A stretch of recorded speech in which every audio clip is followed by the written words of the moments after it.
कुंज विहारी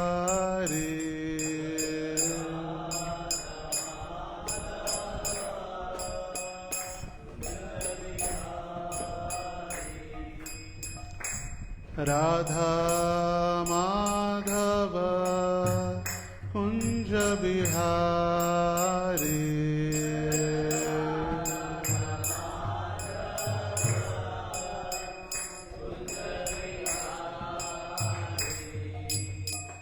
गोपीजन वल्लभ गिरिवरधारी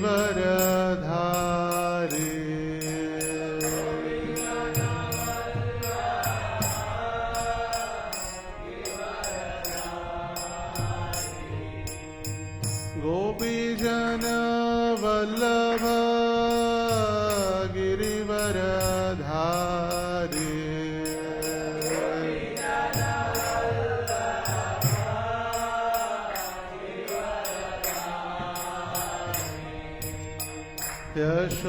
यशोदानंदन ब्रज जन रंजन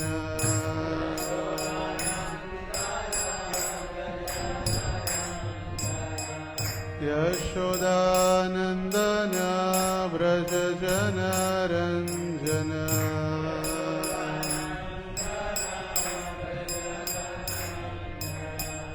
यमुना तीर वनचारी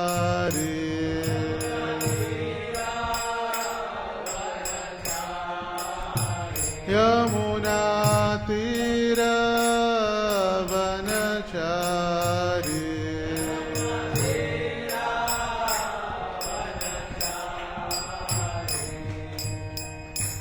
राधा माधव कुंज विहारी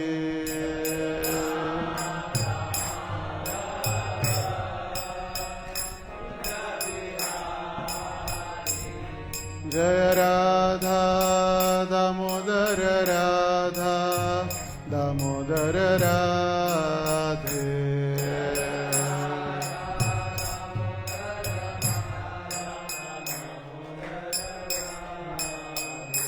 जय गौरनिताय गौरनिताय गौरनिताय जय गौरनिताय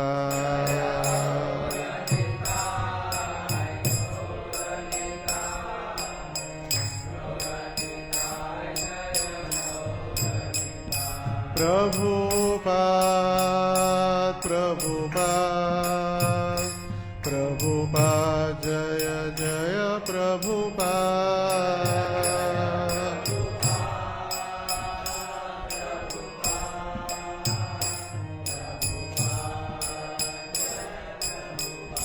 निताय गौर हरि बोल हरि बोल हरि बोल निताय गौर हरि बोल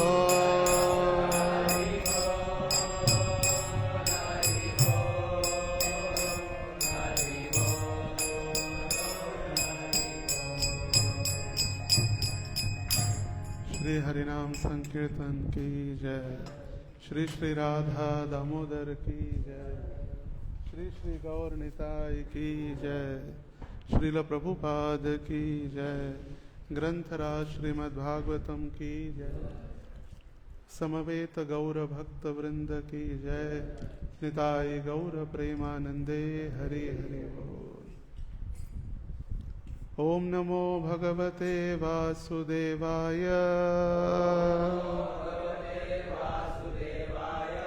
ओम नमो भगवते वासुदेवाय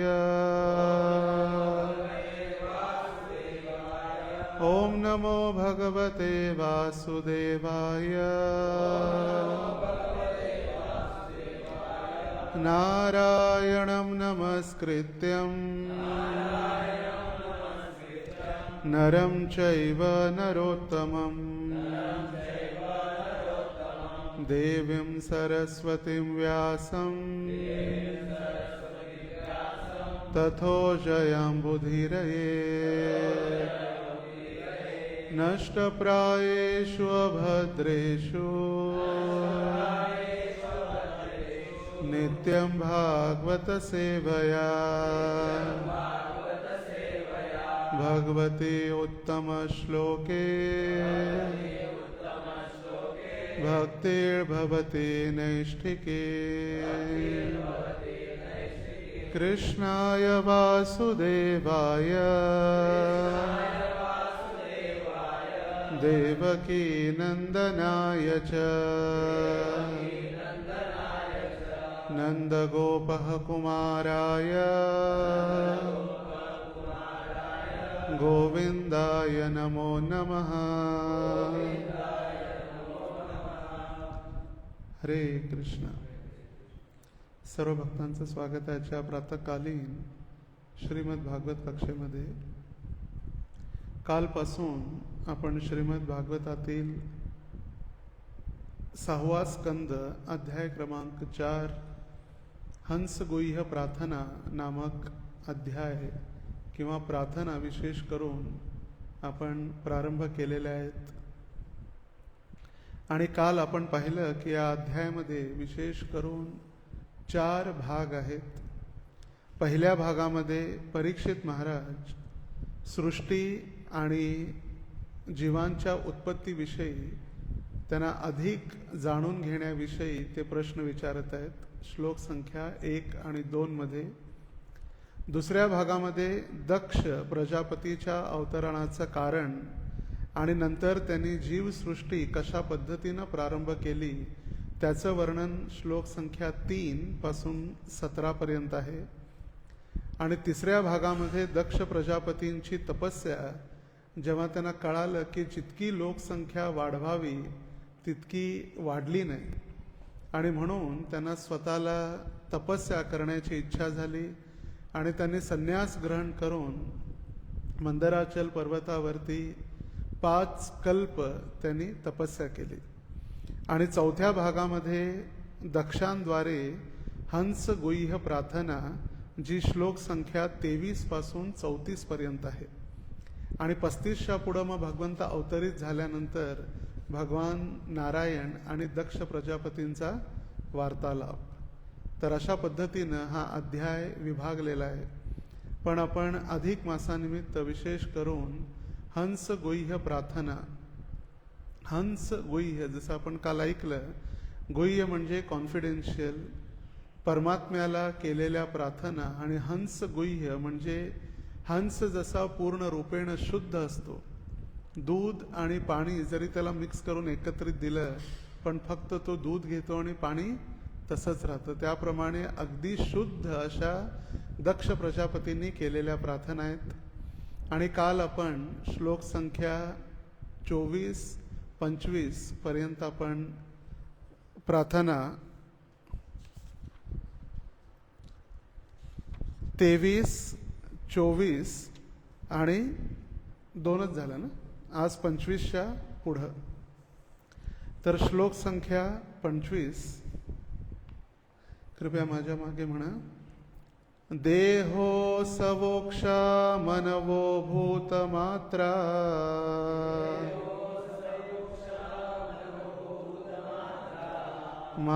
मात्मानमन्यं च विदु परं यत्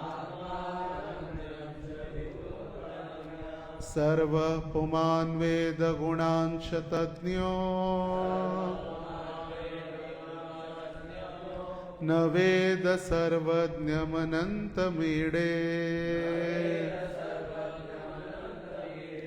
देहो सवोक्षा मनवो भूतमात्रा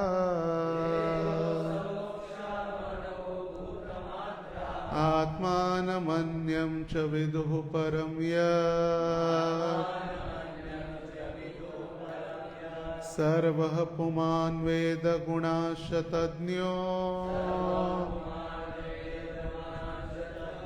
न वेद सर्वज्ञमनन्तमीडे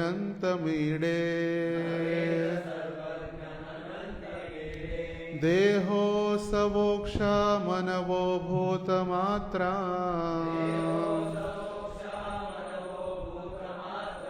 आत्मानमन्यं च विदुः परं यत् सर्वः पुमान् वेद गुणांश तज्ञो न वेद सर्वज्ञमनन्तमीडे।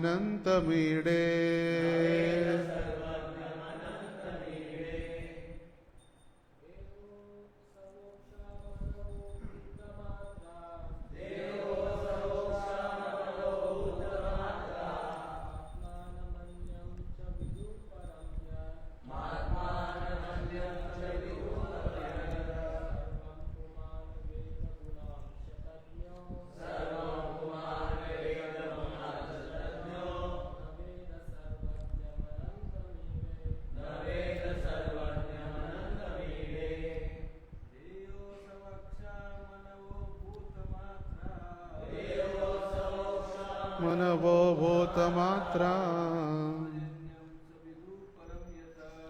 आत्मानमन्यं च विदुः परं यत् सर्वपुमान् वेद गुणांश तज्ञो न वेद सर्वज्ञमनंतमीडे। शब्दार्थ माझ्या मागे म्हणा.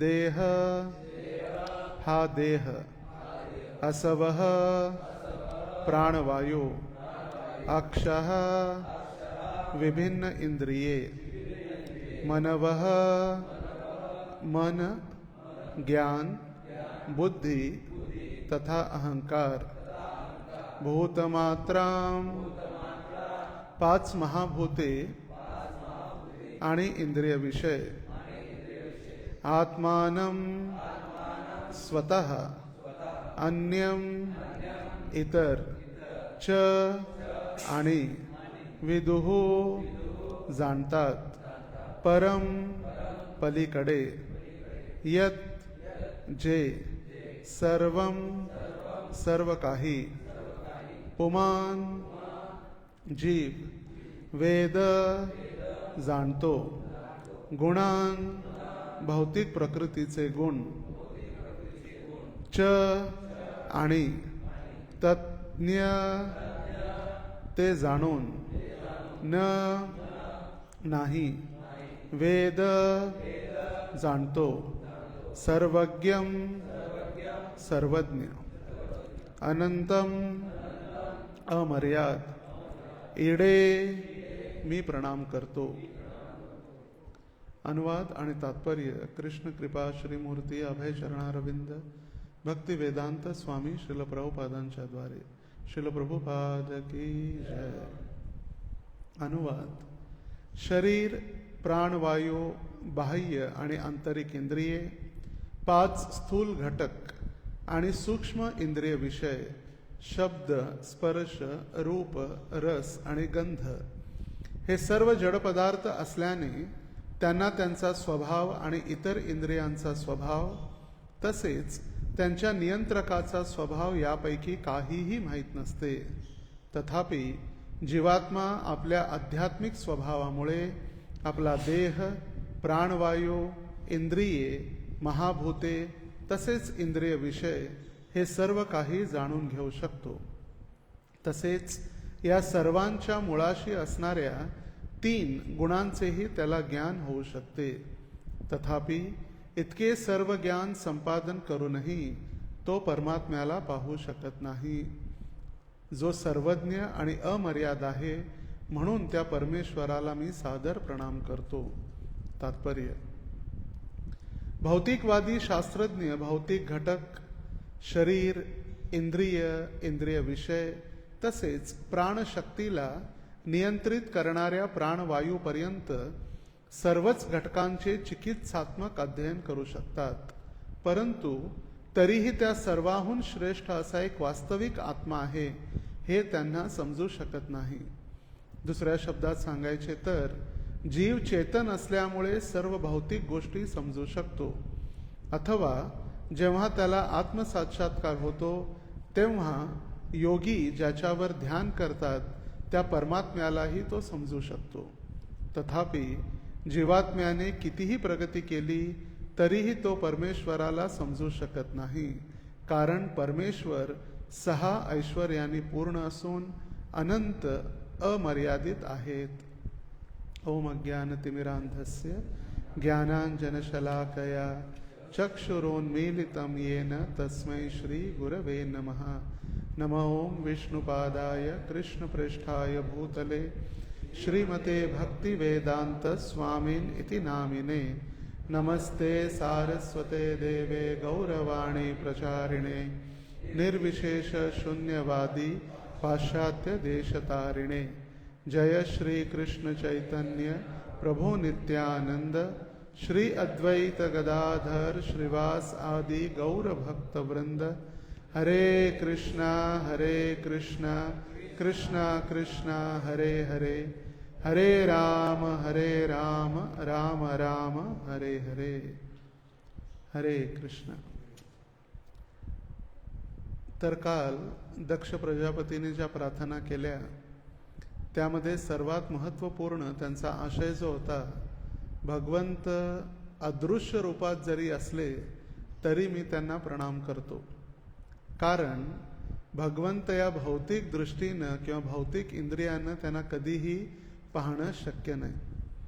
आणि भगवंत जरी दक्ष प्रजापतीला पाहू शकत नसले, दक्ष प्रजापती जरी भगवंतांना पाहू शकत नसला, तरी भगवंत प्रत्येकाच्या हृदयामध्ये परमात्मा स्वरूप स्थित असल्यामुळे त्या प्रत्येक व्यक्तीची चेतना, त्या प्रत्येक व्यक्तीची भावना, त्या प्रत्येक व्यक्तीचे विचार आणि त्या प्रत्येक व्यक्तीला ओळखण्याची शक्ती भगवंतांमध्ये. प्रत्येक जीव, प्रत्येक अणुरेणूमध्ये ते असल्यामुळे जरीही ते मला पाहत नसले तरी मी त्यांना प्रणाम करतो. आणि काल त्यांच्या प्रार्थनेमध्ये आणखी एक महत्त्वाचा उद्देश होता. श्रील प्रभुपाद लिहितायत की या भौतिक जगामध्ये आपण भगवंतांना फक्त प्रणाम करू शकतो, त्यांच्या कृपेची याचना करू शकतो आणि त्यांना सदैव विनवणी करू शकतो नम्रतेनं की ते आम्हाला समजू देत किंवा ते आम्हाला दर्शन देऊ देत. आपण या संसारातील प्रत्येक अणू, ॲटम जे आहे ते प्रत्येक अणू जरी मोजला, आकाशातील तारे जरी मोजले, वाळूचे कण जरी मोजले तरी आपण बुद्धिमान समजत असू स्वतःला, पण भगवंतांना मात्र कधीही जाणू शकत नाही. आपण अणू मोजू, आकाशातले तारे मोजू, ते तर अशक्य आहे. आपण मोजतो कधी कधी. पूर्वीच्या काळी, आता तर कोणी झोपत नाही, पूर्वीच्या काळी गरमीमध्ये टेरेसवर किंवा छतावरती झोपायचे मुलं वगैरे, खास करून सुट्टीच्या दिवसात. आणि त्यांच्यात कॉम्पिटिशन, स्पर्धा लागायची की कोण तारे मोजते. 1 2 3 4 100 पर्यंत जायचे आणि कुठं तर चुकायचं आणि दुसरीकडून चालू व्हायचं. अशक्य आहे ते आपल्यासाठी. त्याच पद्धतीनं वाळूचे कण देखील मोजणं अशक्य आहे. जर समुद्राच्या काठावरती जर आपण बसून एक एक वाळूचे कण मोजत बसेल तर लोक म्हणतील किती मूर्ख आहे, पागल झाला हा. अमर्याद असे ते वाळूचे कण, अनंत. आणि त्याच पद्धतीनं आणखी ठिकाणी उदाहरण दिलेलं आहे, जसं समुद्राच्या लाटा कधीही थांबल्या नाहीत. अनादी काळापासून जेव्हा या सृष्टीची उत्पत्ती झाली तेव्हापासून समुद्राच्या लाटा अविरतपणे चालू आहेत. आणि तशाच अविरतपणे भगवंतांच्या लीला चालू आहेत, त्या कधीही आपण मोजू शकत नाही. आणि प्रभुपाद लिहितायत की अब्जाधीश तुम्ही जन्म घेतले, 1 2 नाही, अब्जाधीश, अब्ज जन्म घेतले. म्हणजे असं दशशतक, सहस्त्र, दशसहस्त्र, लक्ष, दशलक्ष, कोटी, दशकोटी आणि अब्ज. अब्जा 1 नव्हे, शेकडो अब्ज जरी तुम्ही जन्म घेतले आणि तुमच्या बुद्धीच्या बळावरती भगवंतांना जाण्याचा प्रयत्न केला तर ते अशक्य आहे. आणि आज प्रभुपाद लिहितायत की जसं इंद्रिय आणि विशेष करून या ठिकाणी कर्मेंद्रिय, ज्ञानेंद्रिय, त्या प्रत्येक ज्ञानेंद्रियाची किंवा कर्मेंद्रिय झाल्यानंतर प्रत्येक इंद्रियाचे जे विषय वस्तू आहेत, तन्मात्रा ज्याला म्हटलेलं आहे, आणि पंचमहाभूत, आणि त्यानंतर अहंकार, सत्वगुण, रजोगुण हे सगळं जरी मिळून 27 एलिमेंट्सद्वारे 27 गुणांद्वारे देखील आपण कितीही प्रयत्न केला तरी आपण या भौतिक इंद्रियांनी भगवंतांना पाहू शकत नाही. जसं आपल्याला सांगितलं जातं, कर्म करणारी इंद्रिय आपली 5 आहेत. कर्मेंद्रिय, ज्याद्वारे आपण या संसारामध्ये कर्म करतो, म्हणजे कार्य करतो. मग 5 कोणती कोणती कार्य आहेत? सगळ्यात पहिली आपली वाणी, ज्याच्याने आपण बोलतो. दुसऱ्या आहेत आपले हात. तिसऱ्या आहेत आपले पाय. नंतर जनेंद्रिय आणि गुदद्वार. हे 5 कर्मेंद्रिय झाले. नंतर 5 ज्ञानेंद्रिय, ज्याच्याद्वारे आपल्याला ज्ञान प्राप्त होतं. त्याच्यामध्ये आले डोळे, नंतर कान, नंतर नाक, जीभ आणि त्वचा. याच्याद्वारे आपल्याला ज्ञान प्राप्त होते. भौतिक संसारामध्ये या शरीराला ज्ञानाची प्राप्ती होते. म्हणून कर्मेंद्रिय 5 आणि ज्ञानेंद्रिय 5, किती झाले? 10. आता तन्मात्रा म्हणजे जी ज्ञानाची प्राप्ती किंवा आपण अनुभव करतो, वेगवेगळ्या कशा पद्धतीनं ज्ञान प्राप्त होतं. मग सगळ्यात पहिला आहे शब्द, नंतर रूप, नंतर स्पर्श, नंतर रस आणि गंध, म्हणजे सुगंध किंवा दुर्गंध, जो गंध आहे. कोणते 5? सगळ्यात पहिला शब्द, नंतर रूप, नंतर स्पर्श, नंतर रस आणि गंध. तर हे 5 तन्मात्रा झाल्या. आणि पण त्या तन्मात्रा ज्या आहेत किंवा इंद्रियांचे विषय ज्याला आपण म्हणतो, त्या इंद्रियांचे विषय या भौतिक जगामध्ये, हे भौतिक शरीर आपलं तयार झालेलं आहे पंचमहाभूतानी, त्याच्याशी ते पंच विषय किंवा तन्मात्रा संबंधित आहेत. जसं शब्द आकाशामध्ये आहेत. शब्द खे पौरुषम ऋषू, जसं भगवान म्हणतात, आकाशामध्ये शक्तिशाली पदार्थ जर कोणता येतो तर शब्द आहे. भले आपल्याला दिसत नाही, पण जेही आपण मोबाईलवरती किंवा बोलतो ते सगळं कुठे आकाशातच आहे. आणि म्हणून जेव्हा वाईट गोष्टी आपण ऐकतो किंवा वाईट परिसरामध्ये जातो, त्याचा प्रभाव आपल्यावरती जास्त होतो. शब्द खे पौरुषम ऋषू. आणि सगळ्यात शक्तिशाली जर कोणता विषय जर असेल तर ते शब्द आहेत. त्या शब्दाद्वारेच आपण या संसारामध्ये प्रत्येकाला मित्र आणि शत्रू म्हणून समजतो.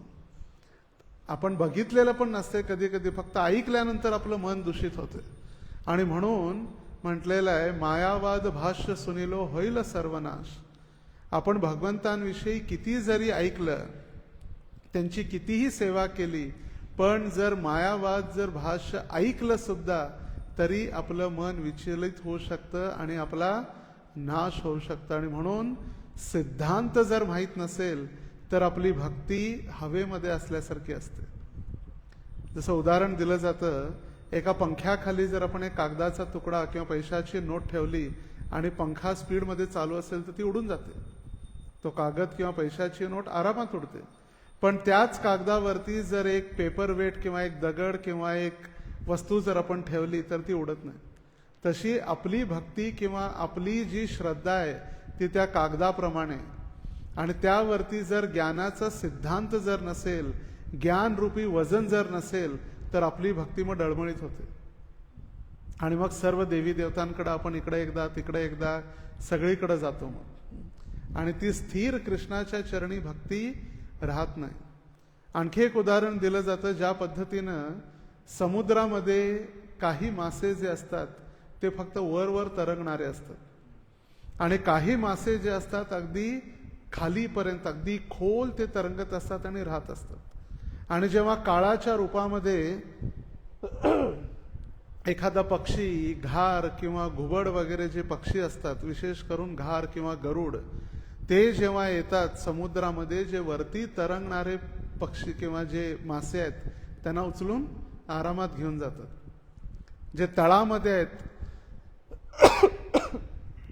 त्यांना पकडणं किंवा त्यांना खाणं त्याच्यासाठी तेवढं सोपं नसतं. आणि म्हणून क्षमा कर. आणि म्हणून म्हटलेलं आहे की जर आपण ज्ञानाच्या अभावे जर आपण तथाकथित जर भक्ती केली आपण धार्मिक बनतो, भक्त बनत नाही.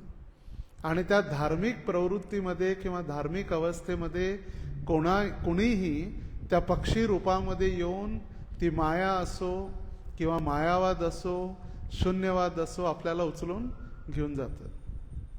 आणि मग आपल्याला वाटतं अरे खरोखर आपण एवढी भक्ती करत होतो ते भगवंत साकार रूपामध्ये आहेत की निराकार रूपामध्ये आहेत. एवढं सांगितलेलं आहे ब्रह्मज्योती, खरोखर ते ब्रह्मज्योतीमध्ये असणार. कधी तर आपण दर्शन घेतलं नाही का?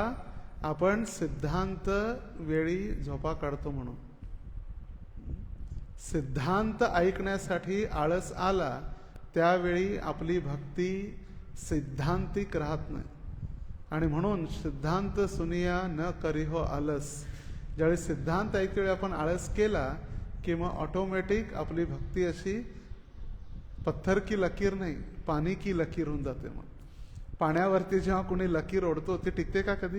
कधीच नाही. पण दगडावरती आपली जेव्हा अतूट श्रद्धा होते भगवंतांविषयी, आणि कोमल श्रद्धा आणि अतूट श्रद्धा म्हणजे दृढ विश्वास.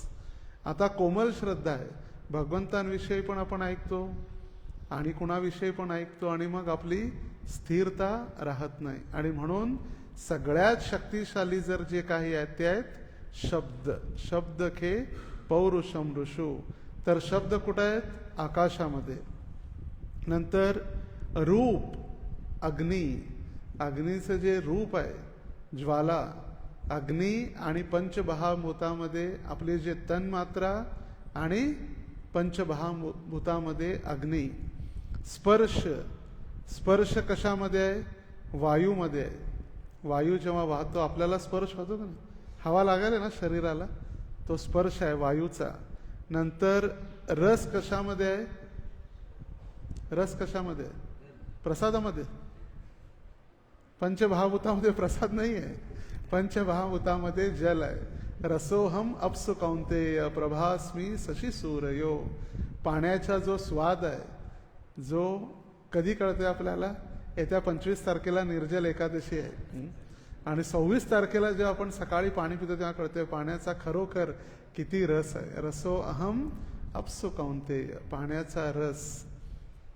आणि गंध कशामध्ये आहे? पृथ्वीमध्ये.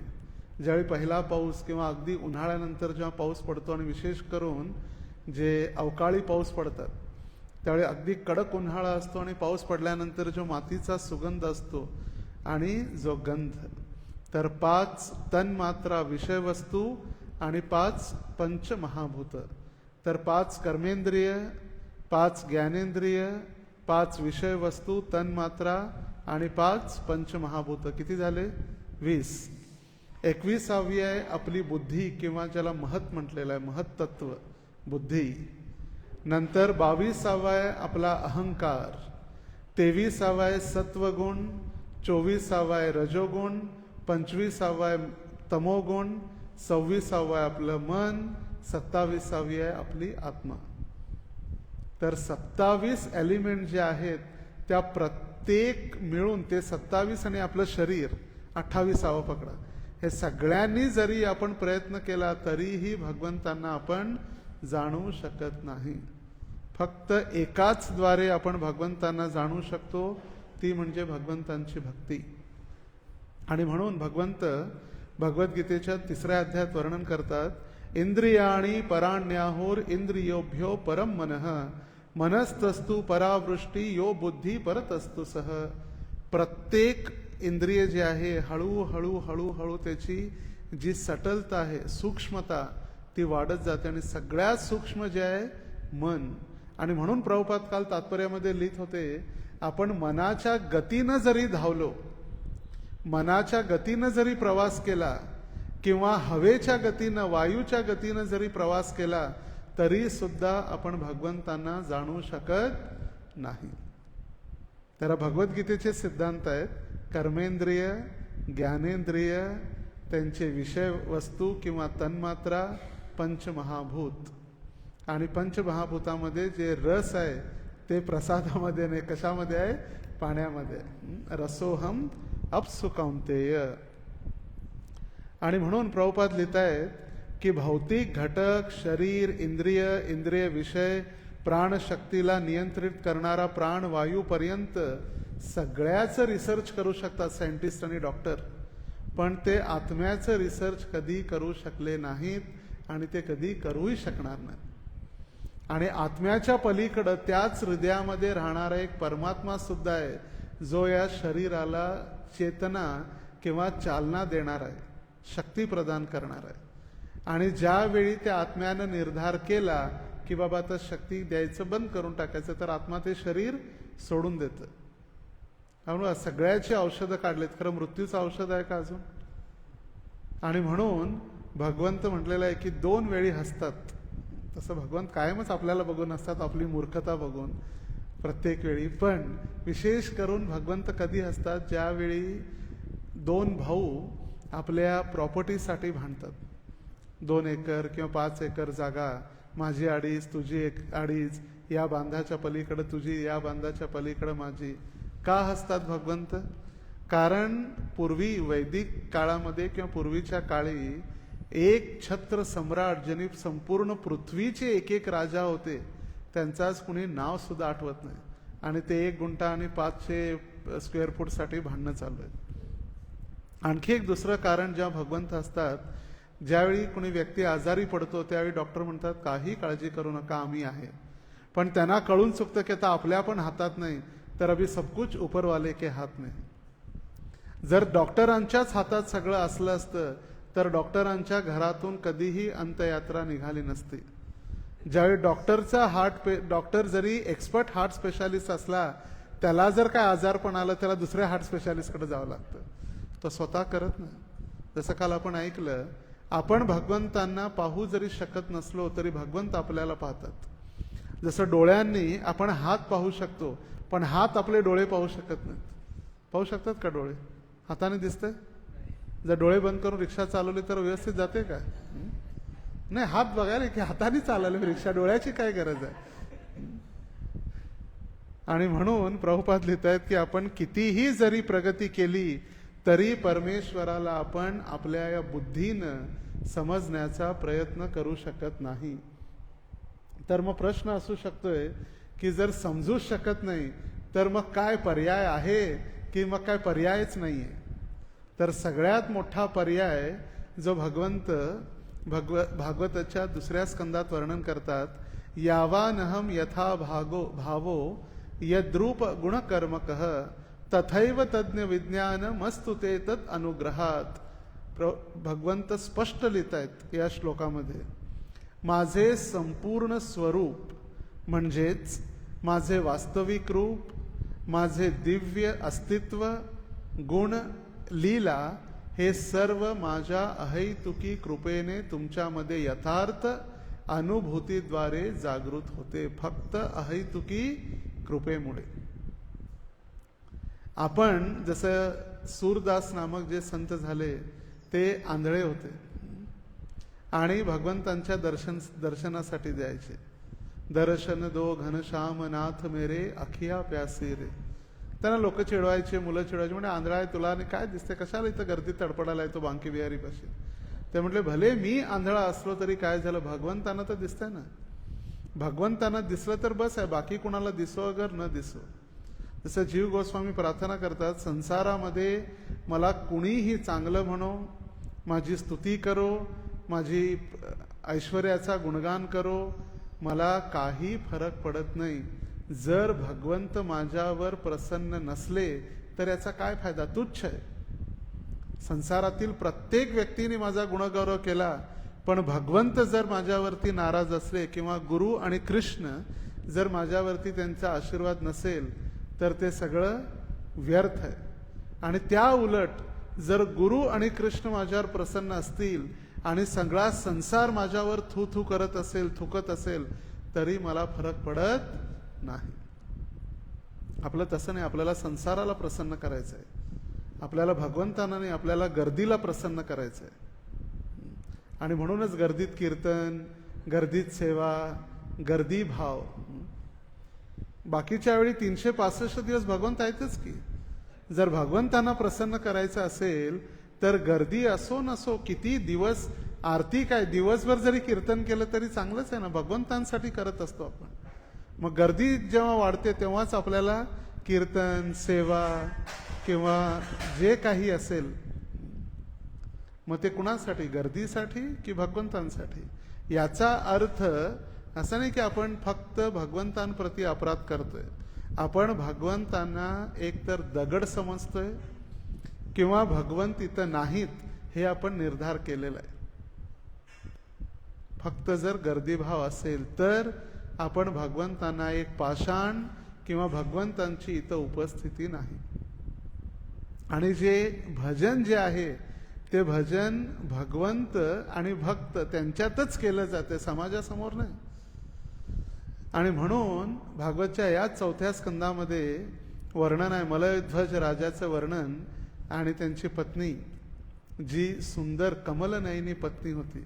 तर त्या मलयध्वज राजाच्या वर्णनामध्ये प्रभुपाद तात्पर्यात लिहितात की ज्यावेळी वरिष्ठ भक्त त्यांच्या आयुनुसार किंवा गुरुजन त्यांनी काय केलं पाहिजे, जेव्हा त्यांचे शिष्य किंवा नवीन भक्त तयार होतील तेव्हा त्यांच्यावरती सगळी सेवेची जबाबदारी सोपवून हळूहळू त्यांनी निर्जन भजन करण्यासाठी एकांतात जायला पाहिजे. गुरूंना आदेश देतात प्रभुपाद गुरुजनांसाठी. तसं तर बघितलं तर हा विरोधाभास आहे. गुरु आणि वैद्य यांची जशी आयु वाढते तसे त्यांची किंमत पण वाढते आणि त्यांचा अनुभव वाढतो, त्यांचा साक्षात्कार वाढतो.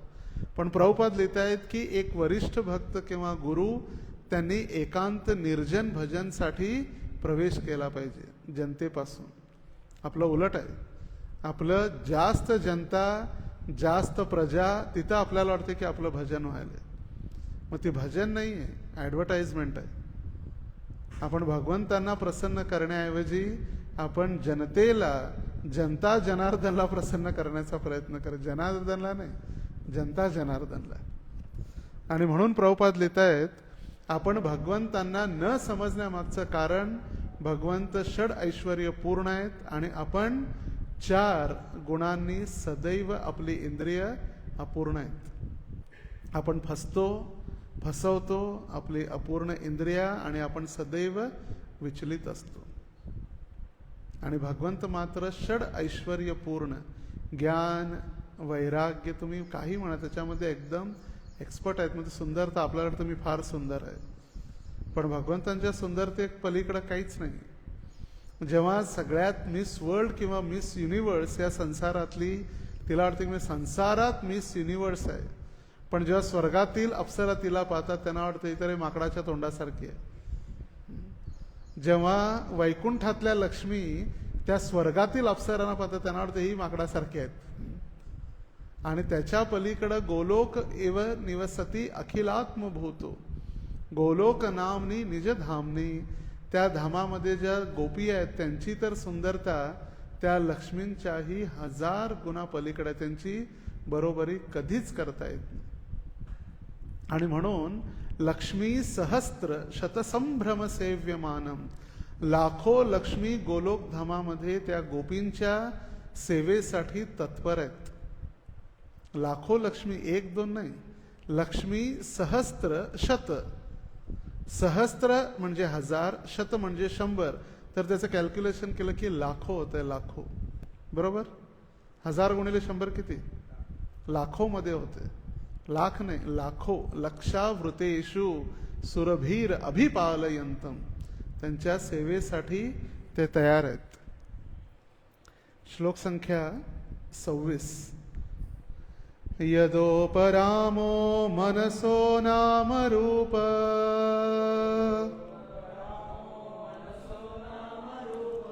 रूपस्य दृष्ट स्मृति संप्रमोषात्,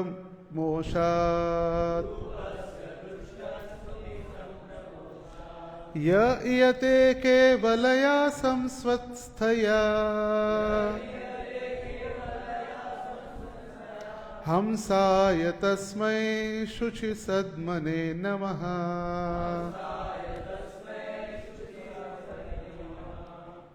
अनुवाद. जेव्हा मनुष्याची भावना स्थूल आणि सूक्ष्म अशा दोन्ही प्रकारच्या भौतिक अस्तित्वाच्या दूषणापासून पूर्ण शुद्ध होते, जेव्हा त्याची भावना जागृत आणि स्वप्न अवस्थेत विचलित होत नाही, आणि जेव्हा त्याचे मन सुषुप्ती अथवा गाढ निद्रेत लिप्त होत नाही तेव्हा त्याने समाधी अवस्था प्राप्त केलेली असते. आता या ठिकाणी प्रभुपाद तात्पर्यामध्ये लिहित आहेत, सगळ्यात पहिलं वाक्य, त्या मनुष्याची भावना स्थूल आणि सूक्ष्म अशा दोन्ही प्रकारच्या अस्तित्वाच्या दूषणापासून पूर्ण शुद्ध होते. शारीरिक असो किंवा मानसिक असो. आपल्या अर्थ आपण आंघोळ केली, आपण शुद्ध झालो, पण मन कधी शुद्ध होणार? मन जोपर्यंत शुद्ध होणार नाही तोपर्यंत, जेव्हा त्याची भावना जागृत आणि स्वप्न अवस्थेत विचलित होत नाही. आपण जेव्हा झोपतो त्यावेळी जे दिवसभरामध्ये आपण काही ज्या वस्तू पाहिलेल्या त्याचं चिंतन करतं त्याला म्हटलं जातं स्वप्न.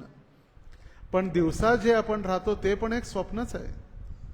आपण म्हणतोय शरीर माझं आहे, घर माझे आहे, आई माझी आहे, भाऊ माझा आहे, हे संसार माझा आहे, हे सुद्धा एक मोठं स्वप्न आहे. बस त्याला म्हटलेलं आहे सुसुप्ती. जागृत असताना आपण बघितलं जाणारं स्वप्न, एवढंच की ते मोठं आहे. आणि आपण दिवसा एक सोन्याचे दागिने बघतो, रस्त्यावर जाताना एक पर्वत बघतो, आणि स्वप्नामध्ये आपल्याला सोन्याचा पर्वत दिसतो जो कधी अस्तित्वातच नसतो. आणि जे आपण आता दिवसा जे बघतोय ते पण एक स्वप्न आहे, पण त्याला म्हटलेलं आहे सुसुप्ती अवस्था. तर या सुसुप्ती अवस्थेमधून आणि झोपल्यानंतर स्वप्नाच्या अवस्थेमधून सुद्धा तो विचलित होत नाही. एक प्रकारचा एक रोग आहे, ज्या रोगामध्ये त्या व्यक्तीच्या इच्छेविरुद्ध जरा जरी काय झालं तो विचलित होतो आणि त्याचं मनावरचा ताबा निघून जातो आणि क्रोधित अवस्थेमध्ये त्याला काहीच नियंत्रण राहत नाही. जे काय ते पाहिजे ते बडबडायला लागतो. फक्त त्याच्या मनाच्या इच्छेविरुद्ध जर काय झालं तर एक रोग आहे. आणि शास्त्रज्ञांना त्यांच्यावरती औषध अजून सापडेना काय त्याच्यासाठी. आणि मग जर हा रोग वाढला की मग मनोविकार तज्ज्ञ किंवा सायकोलॉजिस्ट जे असतात मग त्याला पाठवलं जातं मेंटल हॉस्पिटलमध्ये. कशासाठी? त्याला ठीक करण्यासाठी. आणि त्या मेंटल हॉस्पिटलमध्ये गेल्यानंतर त्या मेंटलला वाटतंय की तो सोडून सगळे पागल आहेत, तोच एकटा हुशार आहे. जसं एका विमानामध्ये एक तरुण मुलगा होता आणि त्याला भारतात भरपूर त्याला उपचार केले गेले त्याचं मेंटल ठीक करण्यासाठी. आणि त्याला मेंटल हॉस्पिटलमध्ये ठेवलं. मग मेंटल हॉस्पिटलमध्ये काही लोकांनी चर्चा करून बरेच जे श्रीमंत घराण्यातील मुलं जे होते, आजकाल सोशल मीडिया किंवा हे गेम्स आणि त्याच्यामुळे होतात परिणाम, तर 3-4 मुलांनी त्यांच्या मातापित्यांनी एकत्रित येऊन ठरवलं की आता भारतात तर याचा इलाज नाही होत, आपण काय करू, याला विदेशात पाठवू आणि 3-4 फॅमिली खर्च करून आपण म्हणजे आपल्याला प्रत्येकाला लोड पण येणार नाही खर्चाचा. तर ठरवलं 3-4 त्या मेंटल हॉस्पिटलमधून त्या मुलांना विदेशात घेऊन जायचं ठरवलं. आणि विदेशात घेऊन जाण्यासाठी राधा दामोदर की जय. आणि विदेशात घेऊन जाण्यासाठी त्यांना विमानात बसवलं ते चौघं. आणि विमानात फार ते गोंधळ करत होते. तर एअर होस्टेस किंवा जे एअर होस्ट असतात त्यांनी सांगितलं शांत बसा, त्यांना बेल्ट वगैरे लावलं, बसवलं शांत, तरी सुद्धा ते बसत नव्हते. आणि काळांतरानं त्यांना एक मुलगा दिसला एकदम शांत बसलाय. आणि त्यांनी विचारलं, म्हटले बाकीचे 3? म्हटले ते जास्त डिस्टर्ब करत होते, खेळत होते, म्हणून मी दरवाजा उघडून त्यांना खेळायला बाहेर पाठवून दिलं. मग त्याला कळालं हा पण मेंटल आहे. त्याला वाटलेलं हा बिचारा चांगला आहे, हा चुकून यांच्यामध्ये आला की काय. म्हणजे तू एकदम शांत बसला, तू चुकून आला की काय.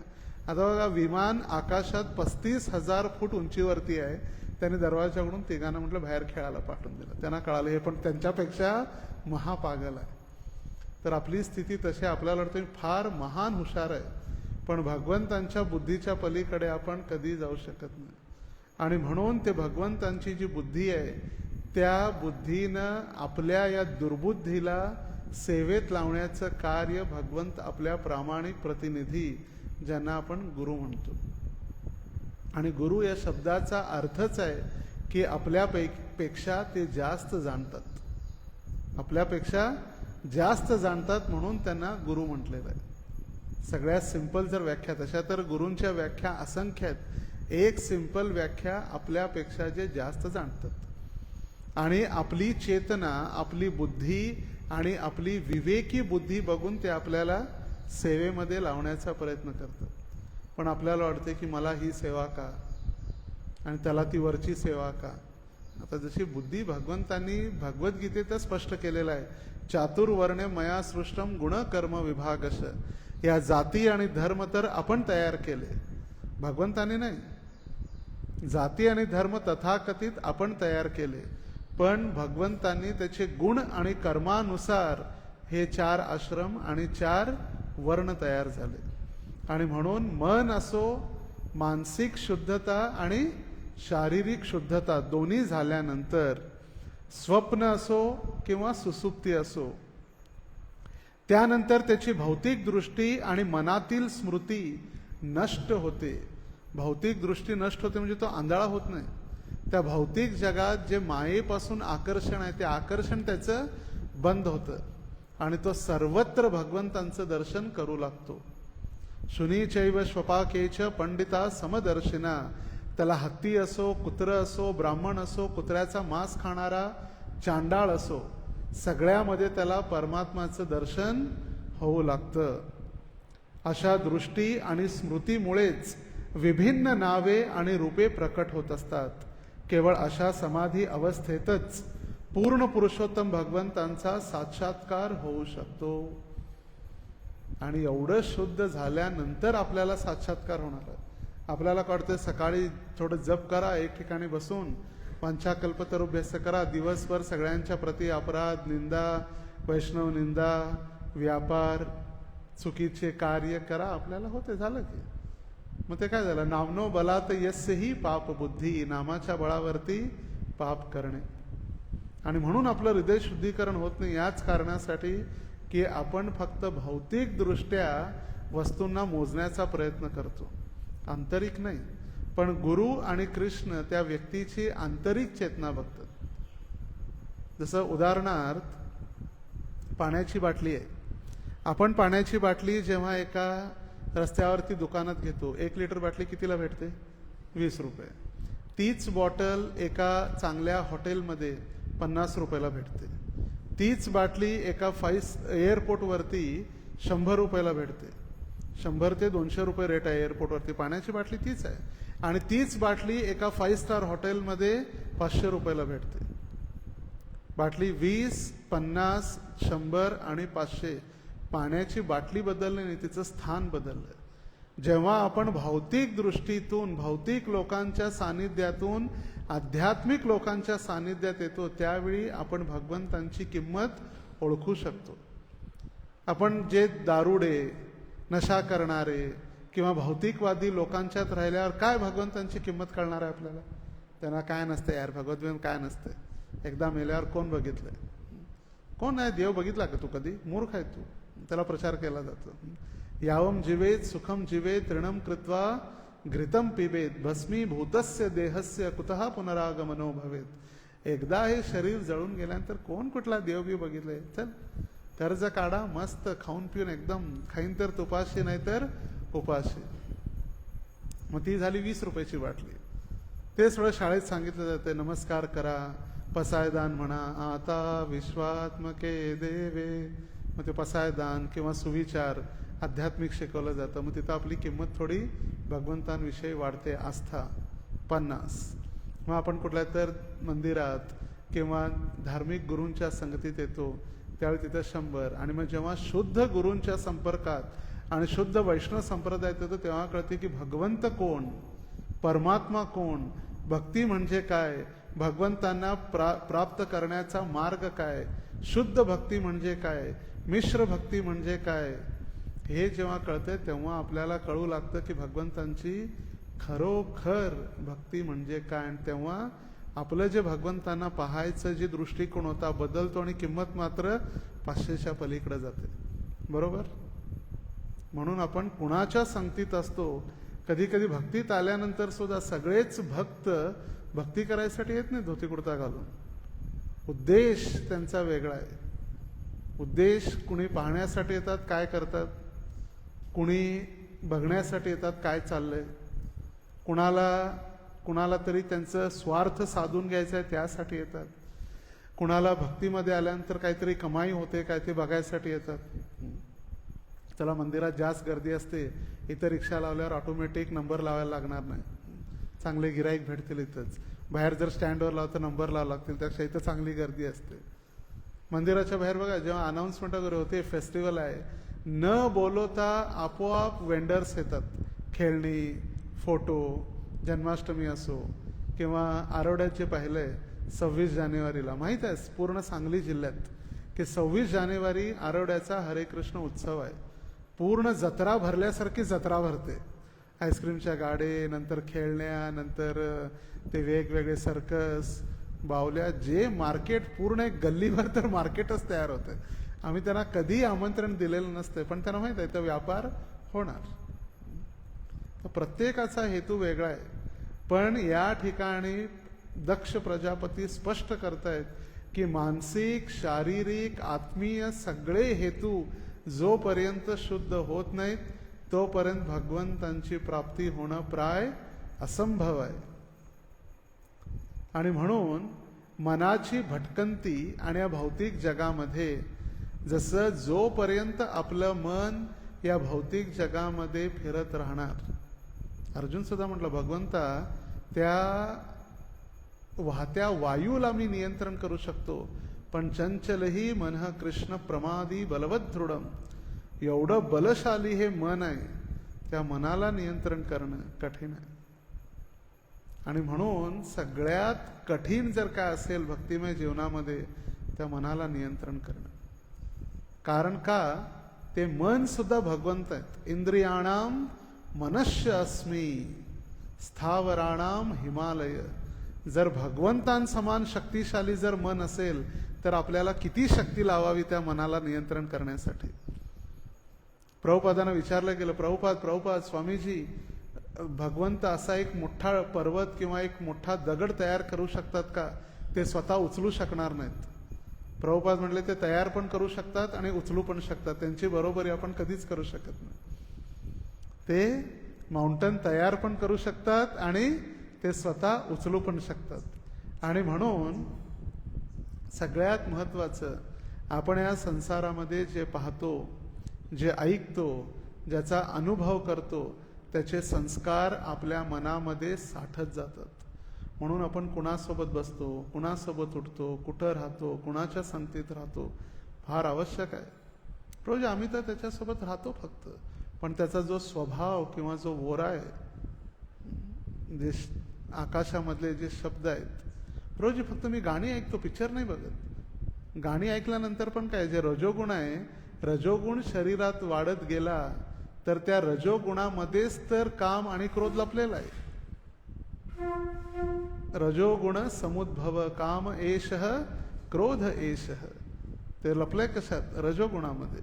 आणि म्हणून भगवान म्हणतात ध्यायतो विषयान पुंसः संगस्तेषु उपजायते संगात संजायते कामः कामात क्रोधो अभिजायते. जोपर्यंत ती इच्छा पूर्ण होत नाही तोपर्यंत क्रोध लगेच. किती कधी कधी वाटतंय मन एवढं शांत आहे, इतकी आपलं निर्मळ झालेलं आहे मन, एकदम प्रशांत, अगदी शांत आहे, दिव्य शांत झालेलं आहे. एक दगड टाकला की लगेच लहरी येतात.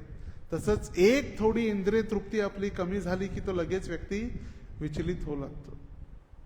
आणि म्हणून विषयांचं जे चिंतन आहे आसक्ती निर्माण करते, आणि आसक्ती आपल्या बंधनाचं कार्य करते. बंधन म्हणजे हातात वगैरे जे बांधतो तसा दोरा नाही, त्या संसाराच्या गाठी बांधत जाते. आणि म्हणून इथं दृष्ट स्मृती संप्रमोषात, याचा अर्थ आचार्य लिहितात केवळ बाह्य त्याग पुरेसा नाहीये. दृष्ट स्मृती फक्त दिखाव्यासाठी नाही. आपण म्हणतो ना दिखावा मत करो, ढोंग, त्यालाच संस्कृत शुद्ध भाषेमध्ये म्हटलं आहे दृष्ट स्मृती संप्रोषात. जो या श्लोकाचा दुसऱ्या लाईनचा शेवटचा शब्द आहे. रूपस्य दृष्ट स्मृती संप्रोषात, केवळ बाह्य त्याग पुरेसा नाहीये. विषयांचं दर्शन जरी थांबलं तरी हृदयामध्ये त्याचं स्मरण आणि मनामध्ये चिंतन चालू राहतं, ते थांबवणं आवश्यक आहे. परमपूज्य राधानाथ स्वामी महाराज म्हणतात की भोग करण्यासाठी असणारं साधन आणि भोग करण्यासाठी केलेलं चिंतन याच्यामध्ये सगळ्यात भयानक आहे केलेलं चिंतन. कधी कधी भोगाचं साधन प्राप्त होते, व्यक्ती भोग करतोय, सोडून देतोय, पण ते भोग करण्यासाठी केली जाणारं चिंतन, त्याचं प्लॅनिंग, त्याचं विषय वासना, ते भयानक आहे. जसं उदाहरण दिलं जातं, एक 2 ब्रह्मचारी रस्त्यावरून चाललेले होते. रस्त्यात पाण्याचं एक डबकं किंवा कालवा ज्याला म्हणतो कॅनल आला, आवाज झाला एक मुलीचा, वाचवा वाचवा वाचवा. आणि त्या एक ब्रह्मचार्याने काही विचार न करता लगेच पाण्यात उडी मारली आणि त्या स्त्रीला उचललं, खांद्यावरती ठेवलं, बाहेर आणून तिला ठीक केलं, ती जागी झाली, निघून गेले दोघं सोबत.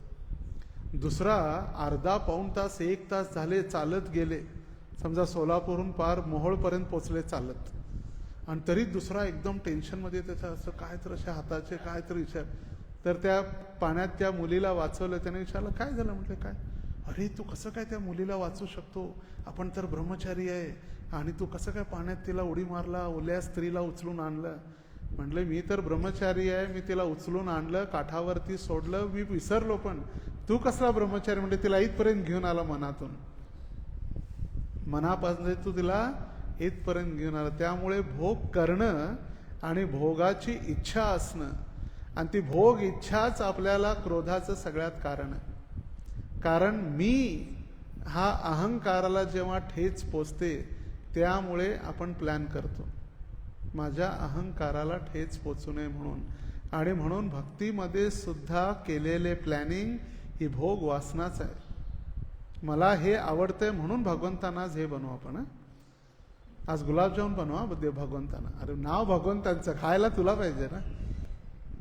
आज गुळाची खीर बनवा, मी साखर खात नाही, गुळाची खीर बनवा. कारण का भगवंतांना शुगर नाहीये का? भगवंतांनी साखर सोडली नाही अधिक मासात. भगवंत काही करू शकतात. भगवंत कितीही साखर तुम्ही दररोज 56 वेळा फक्त 56 स्वीट जरी खायला घातले तरी भगवंतांना शुगर होत नाही. ते आपल्याला शुगर होते म्हणून आपण साखर सोडतो, कारलं सोडतो. का?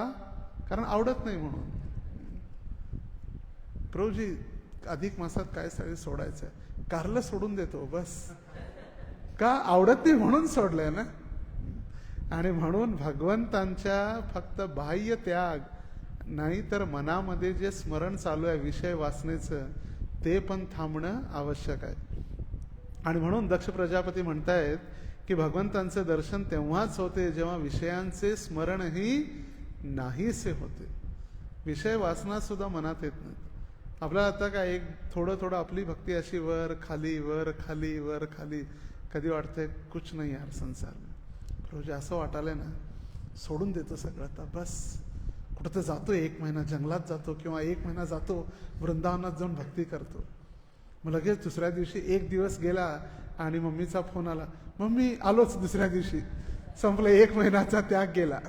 लगेच वर खाली. कारण भगवंतांविषयी जे समर्पण आहे त्या समर्पणामध्ये कुठेतरी कमतरता आहे. म्हणून जसं उदाहरण दिलेलं आहे, आजारी डॉक्टर व्यक्तीला गोड पदार्थ खाण्यास मदत सांगतात की बाबा तुम्ही आजारी आहे म्हणून डॉक्टर सांगतात तुम्ही गोड खाऊ नका.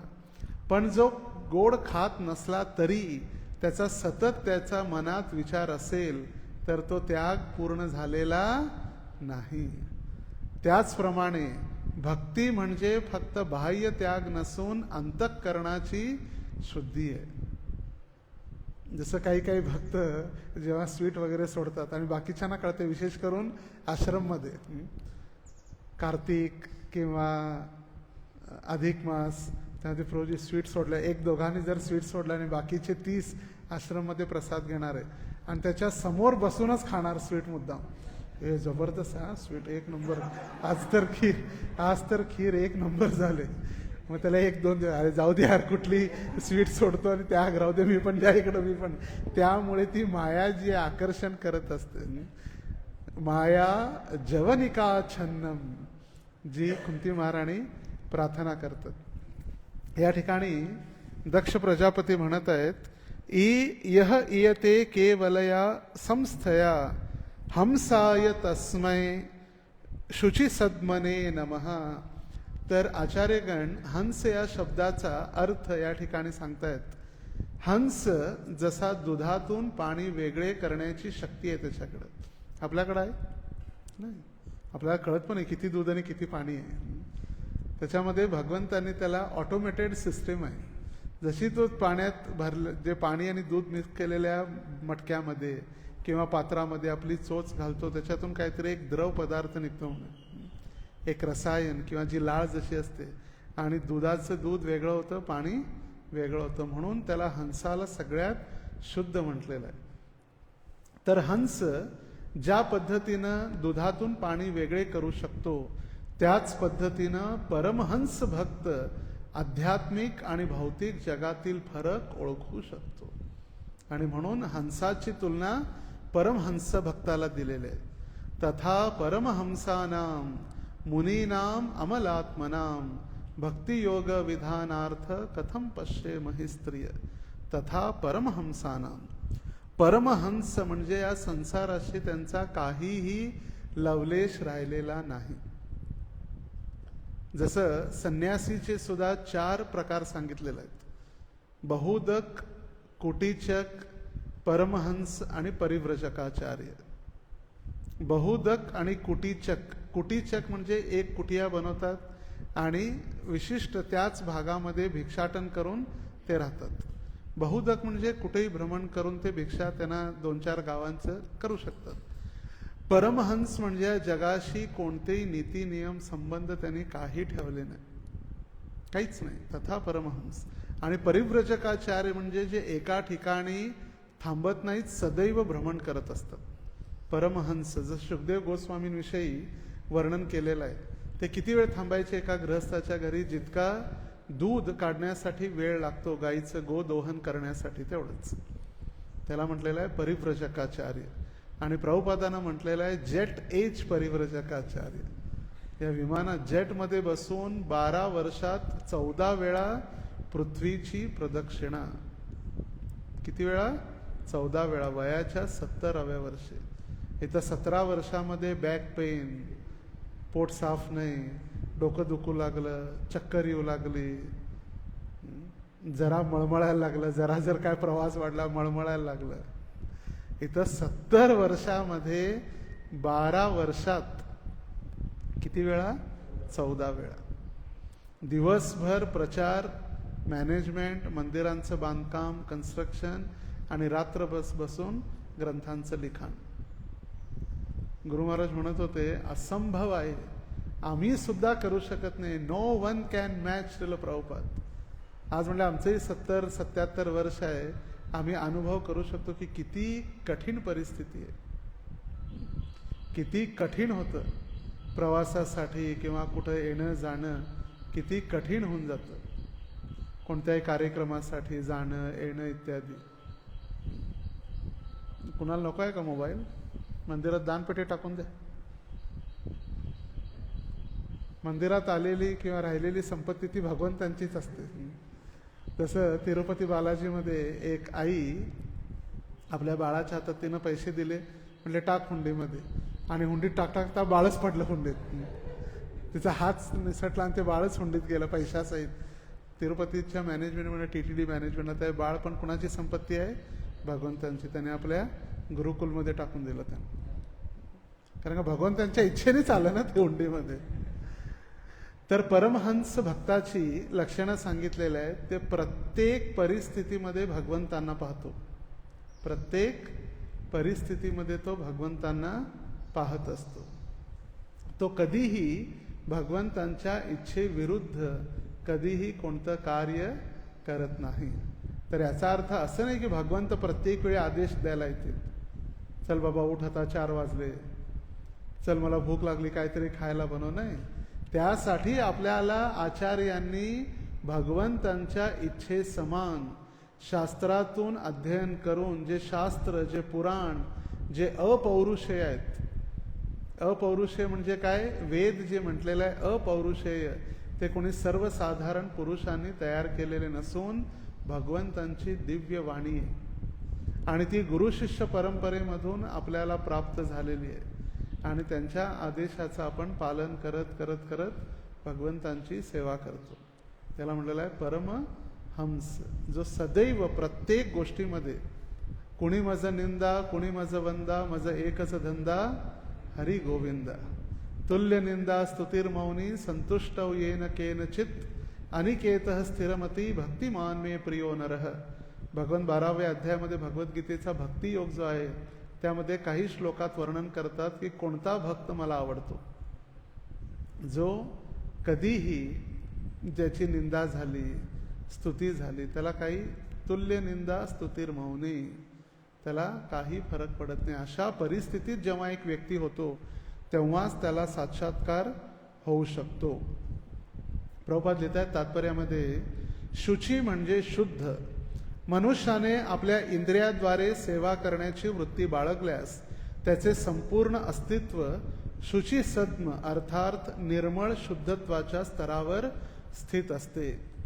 एक शुची आहे आंघोळ करून, आपण जेव्हा आंघोळ करतो आपलं शरीर शुद्ध होतं आणि भगवंतांच्या शुद्ध भक्ती किंवा शुद्ध नाम शुद्ध सेवा केल्यानंतर हृदय शुद्ध होतं. काही लोकांना वाटतं फक्त आंघोळ केलं की झालं की आम्ही शुद्ध बस. जसं भौतिक जगामध्ये काही लोक आहेत की रात्री जसं बुधवारी रात्री 12:59 मांसाहार वगैरे सगळं करणार आणि गुरुवारचे 12 वाजले रात्रीचे की लगेच गुरुभक्ती जागृत, स्वामी समर्थ झाले भक्त तयार. सगळीकडं मग रिंगटोन आणि कॉलर टोन सगळी भक्तीची, आणि जसे 12 वाजले गुरुवारी लगेच खायला तयार. काही काही लोक म्हणतात की नाही काही नाही आज खावा, उद्या आंघोळ करून पूजेला बसू शकता, झालं बस. काय मांसाहार केलं तर काय अडचण आहे, मांसाहार करा, उद्या आंघोळ केली सकाळी की शुद्ध झाला, पूजा करा. जसं आपण घालतो कंठीमाळ, काही असतात कुंठीमाळ. कुंठी म्हणजे घरात अगोदर जुन्या घरात एक लाकडाचा ओंडका लटकवलेला असायचा, जसं इथं आपण माळ ठेवण्यासाठी चिटकवलंय तसं एक खुंटी असायची. तर जी माळ अशी मोठी असायची रात्री काढायची, खुंटीला लावायची, कुंठी माळ म्हणजे तुळशी माळ, कुंटीला लावल्यानंतर काय झाली ती कुंठी माळ. खायचं जे आपल्याला खायचं आहे, नियम तोडायचे, सकाळी आंघोळ करायचं, पुन्हा माळ घालायची, शुद्ध झालं. भगवंतांना सुद्धा आपण किती फसवतो. तर आंघोळ केल्यानं फक्त शरीर शुद्ध होतं, पण मनाची शुद्धी जेव्हा भगवंतांच्या नाम रूप गुण लीला माधुरी याच्याविषयी आपण चर्चा, त्यांचं गायन, त्यांचं श्रवण आणि स्मरण केल्यानंतर. म्हणून या ठिकाणी दक्ष पुरुषोत्तम भगवंतांना सादर प्रणाम करत आहे, जे शुची सद्म स्तरावर प्रकट होत असतात. या संदर्भात विश्वनाथ चक्रवर्ती ठाकूर श्रीमद भागवतातील भगवान ब्रह्मदेवांची एक सुंदर प्रार्थना उद्धृत करतात. तथापि भूमन् महिमा गुणस्य ते विबोधद्रुममत्यमलांतरात्मभी. हे प्रभो, ज्यांचे हृदय पूर्णपणे शुद्ध झाले आहे तो तुमचे दिव्य गुण जाणू शकतो आणि त्याला तुमच्या लीलांचे महत्त्व समजू शकते. का ब्रह्माजी प्रार्थना करत आहेत? कारण का त्यांना पण अहंकार झालेला त्यांच्या पदाचा, आणि त्यांना वाटलं की मी सृष्टीचा रचयिता आणि हे नाबालिक बालक, हे छोटंसं बालिश प्रवृत्तीचं बालक कसं भगवंत असू शकतं. जे आपल्या मित्रांचं उच्चिष्ट खाणारं दिसलं आणि त्यांच्या आपल्या पदाच्या अहंकारामुळे ते भ्रमित झाले. आणि जेव्हा त्यांना कळून चुकलं की हेच परम नारायण, हेच आदिकर्ता सर्वेश्वर हेच आहेत, तेव्हा त्यांची स्तुती केली आणि म्हटलं मी एवढा अहंकारी होतो, मला एक भगवंत आशीर्वाद द्या, मला ब्रजवासियांच्या चरणामध्ये एक दगड म्हणून राहू द्या किंवा लता पताका म्हणून राहू द्या. भगवंत काहीच बोलले नाही, भगवंत शांत होते. तेव्हा त्यांना कळालं भगवंत काय मला अनुमती देणार नाही तिथं. म्हटले मी आता जातो आणि तुम्ही मला जी सेवा दिलेली आहे सृष्टीची मी करतो, मला क्षमा करा. बस. त्यांना कळून चुकलं, भगवंतांनी परमिशन नाही दिली. त्यांनी इतकी इच्छा व्यक्त केली, म्हटले वृंदावनात नसू दे, वृंदावनाच्या बाहेरून जे रस्ते येतात तिथं मला दगड किंवा गवत बनवा. ज्यामुळे वृंदावनात येणारे भाविक भक्त आहेत त्यांच्या चरणांचा आश्रय मला प्राप्त होईल. ते पण नाही भगवंतांनी अनुमती दिली. शेवटी त्यांना पुन्हा वापस जावं लागलं. तर तिथं प्रभुपाद लिहितात की आपण स्व इच्छेने किंवा भगवंतांची इच्छा आहे म्हणून आपण गुरु आणि अधिकाऱ्यांनी दिलेल्या सेवेपासून पळ काढू शकत नाही. आपण इतके शुद्ध नाही आहे की भगवंतांची इच्छा आपण जाणू शकतो. कधी कधी भक्त म्हणतात मला गुरु महाराजांची इच्छा कळाली हो, बस मला कळालं, आता काय करायचं. जोपर्यंत ते तुम्हाला इन्स्ट्रक्शन्स देत नाहीत तोपर्यंत आपल्याला काहीही कळणार नाही. तसं भगवंत जोपर्यंत आपल्याला एका प्रामाणिक व्यक्तीच्या प्रामाणिक प्रतिनिधीद्वारे आपल्याला आदेश देत नाहीत तोपर्यंत आपल्याला कळणार नाही. नाहीतर ते एक भ्रम आहे फक्त आपल्याला. मला सगळं माहिती आहे, कळालं, आणि आपल्याला वाटलं की आपल्याला ब्रजभक्ती झाली, भजभक्ती प्राप्त झाली म्हणून आता सगळं सोडतो, सगळ्या सेवा सोडतो आणि जातो वृंदावनला जाऊन राहतो. आणि तिथे गेल्यानंतर इंद्रिय तृप्तीमध्ये लिप्त होतो आणि पुन्हा या संसारामध्ये पतित होतो.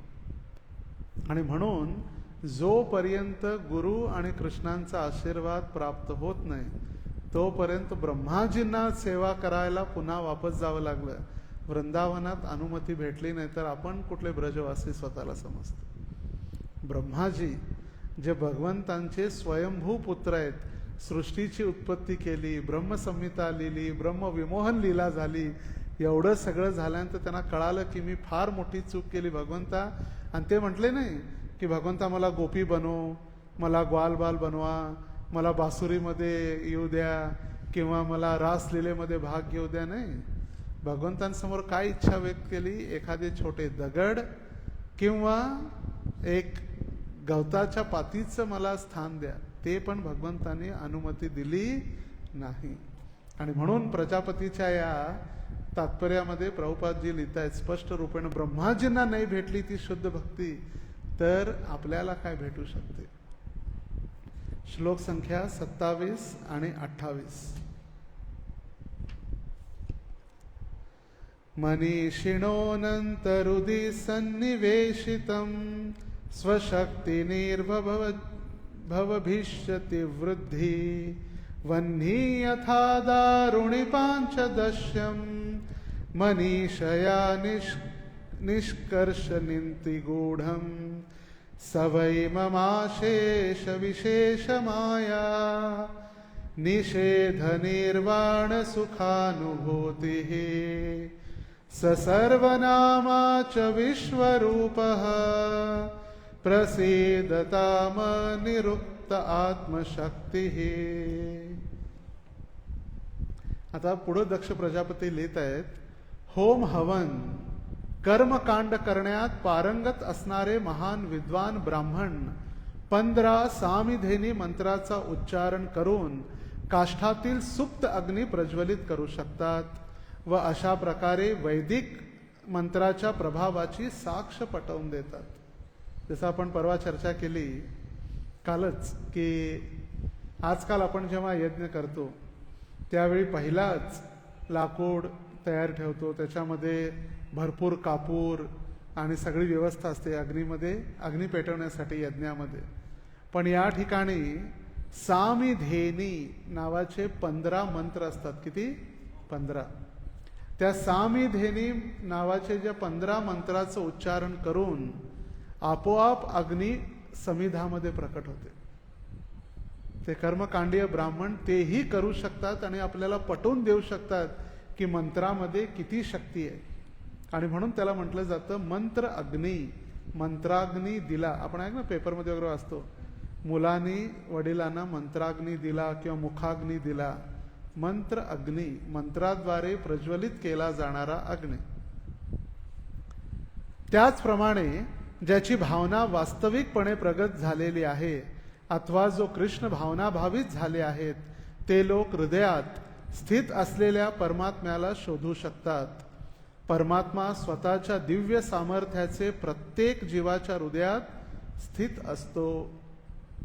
हृदयावर भौतिक प्रकृतीच्या 3 गुणांचे आणि 9 भौतिक तत्वांचे, भौतिक प्रकृती, संपूर्ण भौतिक शक्ती, अहंकार मन आणि 5 इंद्रिय विषय ज्यांची आपण चर्चा केली, इंद्रिय विषय, तसेच पंचमहाभूते आणि 10 इंद्रिये यांचे आवरण असते.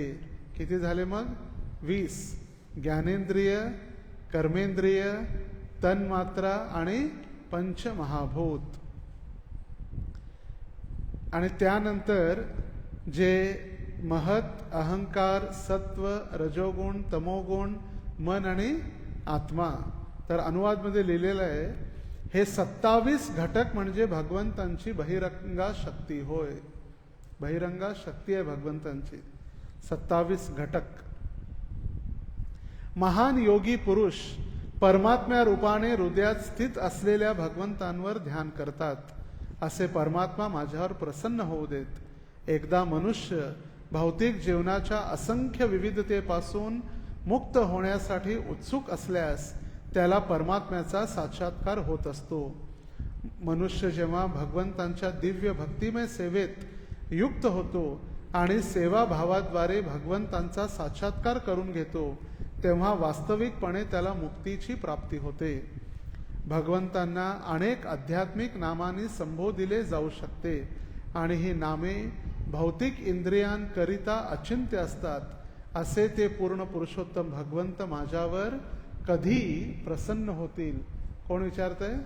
दक्ष प्रजापती. कधी माझ्यावर प्रसन्न होतील? कारण ते या 27 गुणांच्या पलीकडे आहेत. त्या 27 गुणांनी मी त्यांना जाणू शकत नाही. त्यांच्या वेगवेगळ्या नावांनी ते प्रसिद्ध आहेत किंवा वेगवेगळ्या कारणांनी त्यांची वेगवेगळी नावे प्रसिद्ध आहेत. त्या नावामध्ये त्यांनी अचिंत्य अशा शक्ती अर्पण केलेल्या आहेत आणि तरी सुद्धा त्या नावांना समजणं माझ्यासाठी फार कठीण आहे. आणि असे भगवंत मला कधी प्रसन्न होतील? तात्पर्य: श्रील विश्वनाथ चक्रवर्ती ठाकूर या श्लोकावर भाष्य करताना दुर्विज्ञेयम अर्थार्थ समजण्यास अत्यंत कठीण असे म्हणतात. भगवद्गीतेत जीवनाच्या शुद्ध अवस्थेचे वर्णन करताना भगवंत म्हणतात, तेषांत्वगतं पापं जनानां पुण्यकर्मणां ते द्वंद्वमोह निर्मुक्ता भजन्ते मां दृढव्रता. ज्यांनी या जन्मी आणि पूर्वजन्मी पुण्यकर्म केलेले आहेत, ज्यांची पाप कर्म पूर्ण नष्ट झालेली आहेत, ते द्वंद्वरूपी मोहातून मुक्त होतात आणि दृढ निष्ठेने माझी सेवा करतात. भगवंतांची फक्त भक्ती इतकी फ्रीमध्ये नाही. ज्यांनी गत जन्मामध्ये आणि या जन्मामध्ये दोन्हीकडून शुद्ध झालेले आहेत. आपण जी कर्मांची फळ आपल्याला वाटत असेल की आपण आता शुद्ध करतोय कार्य, भक्त झालो, नियमांचं पालन करतोय, पण जे गत जन्मामध्ये केलेली पापांची फळं किंवा कर्म जे आहेत अजून आपण भोगतोय. रोज आपण इतके नियमांचं पालन करतोय तरी पण इंद्रिय तृप्तीची इच्छा होते, निंदा होते. का? कारण गत जन्मामध्ये आपण जे केलेले आहे त्याची कर्माची गती आपण सूक्ष्म शरीरामुळे, सूक्ष्म शरीरासोबत मन, बुद्धी आणि अहंकार पासून जे तयार झालेलं सूक्ष्म शरीर आहे, त्या सूक्ष्म शरीरासोबत आपण घेऊन आलेलो आहोत आणि त्यामुळे आपण पूर्णपणे शुद्ध झालेलो नाही. आणि म्हणून दक्ष प्रजापती म्हणतायत की दोन्ही गतजन्म आणि हे जन्म, आणि भगवंत सुद्धा तेच सांगत आहे, तेषांत्वगतं पापम जनानां पुण्यकर्मणाम. गतजन्म आणि हे जन्म. कधी कधी पुण्य पचवणं कठीण होते जास्त. पाप कर्म तर आपण नरकीय यातना किंवा कष्ट भोगू शकतो, पण पुण्य जेव्हा आपल्याला प्रसिद्धी प्राप्त होते, आपल्याला ऐश्वर्य प्राप्त होतं, आपल्याला उच्च कुळामध्ये जन्म मिळतो, उच्च शिक्षण प्राप्त होतं, ते पचवणं कठीण होतं. बा गरीब जे आहेत किंवा सर्वसामान्य लोक भगवंतांकडे हात जोडतात, पण जे श्रीमंत आहेत, अतिबुद्धिमान आहेत, अति ज्यांच्याजवळ शक्ती आहे ते लोक किंवा अति उच्च कुळामध्ये जन्मलेले लोक भगवंतांना सहजासहजी त्यांची शरणागती स्वीकार करत नाहीत. जन्मैश्वर्य श्रुत श्रीभी एदमान्यो मदः पुमान. जन्म, ऐश्वर्य, श्रुती आणि श्रीभी. म्हणून उच्च, हे जे सगळे उच्च जे आहेत ते आपल्याला भक्तीमध्ये स्पीड ब्रेकर उत्पन्न करणार आहेत. सततम कीर्तयन्तो माम यतन्तश्च दृढव्रता नमस्तन्तश्च माम भक्त्या नित्ययुक्ता उपासते. आणि ते महात्मेजन सतत माझे कीर्तन करीत, दृढ निश्चयाने प्रयत्न करीत, मला वंदन करीत, भक्तिभावाने माझी नित्य उपासना करतात. जेव्हा त्यांचे कर्म पूर्णपणे नष्ट होतात, आणि जेव्हा पूर्णपणे नष्ट होत नाहीत कर्म, मग तेव्हा आपली भक्ती स्थिर राहत नाही. मग कधी आठवड्यातून एकदा, कधी महिन्यातून एकदा. मैं आता हूँ ना, रेगुलर हूँ मैं. जन्माष्टमी से जन्माष्टमी आया था ना, मैं भी रेगुलर आता हूँ भक्ति मंदिर में आपके. नित्य भागवत सत्ता सुनने के लिए आता हूँ. पिछले साल आया था ना जन्माष्टमी में. परसों जब जन्माष्टमी हुई थी तब आया था मैं, और उसके बाद अभी आया. मला तर सुरुवातीला मी जेव्हा सोलापूरला परसों म्हणले मी कन्फ्यूज होतो अगदी. परसों म्हणजे तर परवा. मग परवा तर झाले, ते वर्ष 2 वर्ष झाले तरी परसोच होतं ते. आणि म्हणून जेव्हा सगळे भौतिक अडथळे पार केल्यानंतर तो भगवंतांना जाणू शकतो. मनुष्याणाम सहस्रेषु कश्चिद यतति सिद्धये यततामपि सिद्धानाम कश्चिन माम वेत्ति तत्वतः. सहस्रांवधी मनुष्यांपैकी एखादाच सिद्धी प्राप्त करण्याचा प्रयत्न करतो, आणि सिद्धी प्राप्त करणाऱ्या त्या मनुष्यापैकी एखादाच मला तत्वतः जाणतो. आता भगवंतांची भक्ती करण्यासाठी तर मोठी लाईन लागली नाही समाजामध्ये. कुठंतरी चुकून विरला मनुष्याणाम सहस्रेषु, आणि त्याची पाय खेचण्यासाठी आणखी एक मोठी लाईन लागलेली आहे. काय करायचं आहे भक्ती करायची? आता तर जवानी दिवाणी आहे, अजून तर भरपूर काय काय बघायचं आहे, अजून तर घर बांधायचं आहे, गाडी, लग्न करायचं आहे. कुठं भक्ती? काय आवश्यकता आहे आत्ताच भक्ती? म्हातारा झाला, गॅरंटी आहे काय म्हातारा होणार आहे? जवानीतच 27 वर्षाचा युवक गाडीचा किक मारता मारता हार्ट अटॅक, जिमला गेले तिथं हार्ट अटॅक, बाथरूममध्ये गेले तिथं हार्ट अटॅक, पडले खाली तिथंच देहांत. आपलेच एक भक्त होते, फुल टाइम ब्रह्मचारी. काही कारणास्तव घरी गेले, घरी बाथरूममध्ये पडले, तिथंच त्यांचा देहत्याग झाला. घरी कोणी नव्हतं, शरीर सडून गेलं. वास आल्यानंतर जेव्हा बाजूच्या लोकांनी दरवाजा उघडून फोडून कळालं की तेव्हा ते तिथंच शरीर मरून पडलेलं. कित्येक असे उदाहरण आहेत. आणि आपलं अर्थ प्रभू ते तर त्यांचं होतं, माझं तसं नाही. कारण गॅरंटी नाही आपलं तसं होणार नाही. आणि म्हणून भगवंत आपल्याला जेव्हा कष्ट देतात, भगवंत सांगतायत की बाबा हे संसार आहे, दुःखालयम, अशाश्वतम, अनित्यम, असुखम. आणि आपल्याला वाटतं नाही मला तर काय नाही, मला सुख भेटणार आहे. तसं म्हटलं जातं ना, मेरा जमील ऐसा, काय मेरा जमील ऐसा ना, एक प्रसिद्ध वाक्य आहे ना, एक वाक्य आहे, माझा प्रियकर असा नाही. पण प्रत्येकाला कष्ट हे संसारात आहे. भक्त्या माम अभिजानाति यावम यच्चास्मि तत्वतः ततो मा तत्वतो ज्ञाता विशते तद अनंतरम. मनुष्य मला माझ्या पुरुषोत्तम भगवान या यथार्थ स्वरूपात केवळ भक्तीद्वारेच जाणू शकतो. अशा भक्तीद्वारे तो जेव्हा माझ्या भावनेने पूर्णपणे युक्त होतो तेव्हा तो भगवत धामात प्रवेश करू शकतो.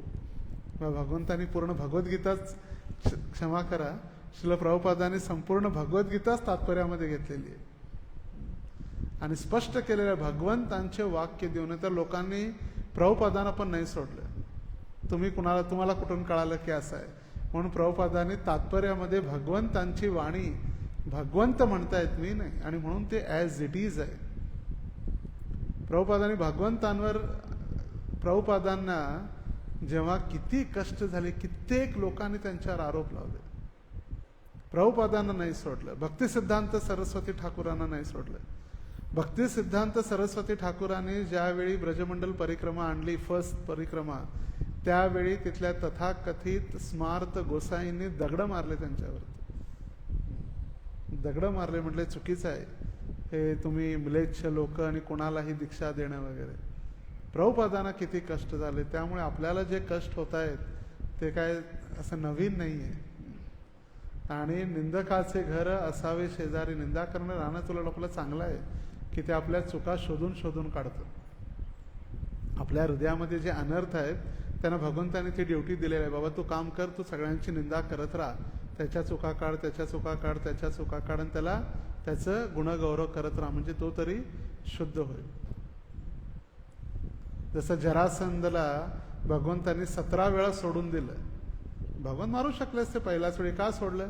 भगवान म्हणलं मी आरामात राहतो मथुरेमध्ये, माझ्या मथुरावासियांकडे मी भरपूर दिवसानंतर आलोय, आनंदाने मी राहतो. तो काय कर, जिथं जिथं सगळे लपलेले शत्रू आहेत, राक्षस असुर प्रवृत्तीचे लोक आहेत, त्यांना होम डिलिव्हरी आणून दे. आणि 17 वेळा, दरवर्षी 17 वेळा त्यांनी शोधून शोधून शोधून शोधून आणून दिले प्रत्येकाला. आणि मग 18 वेळी भगवंतांनी रणछोड झाले, भगवंतांनी द्वारकेला भगवंतांनी प्रस्थान केलं. तर त्यामुळे जोपर्यंत आपण शुद्ध होणार नाही तोपर्यंत भगवत धामाची प्राप्ती कठीण आहे. प्रभुपाद पुढे लिहित आहेत की हे करण्यासाठी जी नवविधा भक्ती, सगळ्यात सोपा मार्ग आपल्याला आचार्यांनी दिलेला आहे, ज्याची सुरुवात श्रवणम कीर्तनम विष्णू द्वारा प्राप्त होते. आणि भक्तीची सुरुवात श्रवण भक्तीपासून प्रारंभ होते. आणि म्हणून विश्वनाथ चक्रवर्ती ठाकूर म्हणतात, प्रविष्ट कर्ण रंध्रेन स्वानाम भाव सरोरुहम.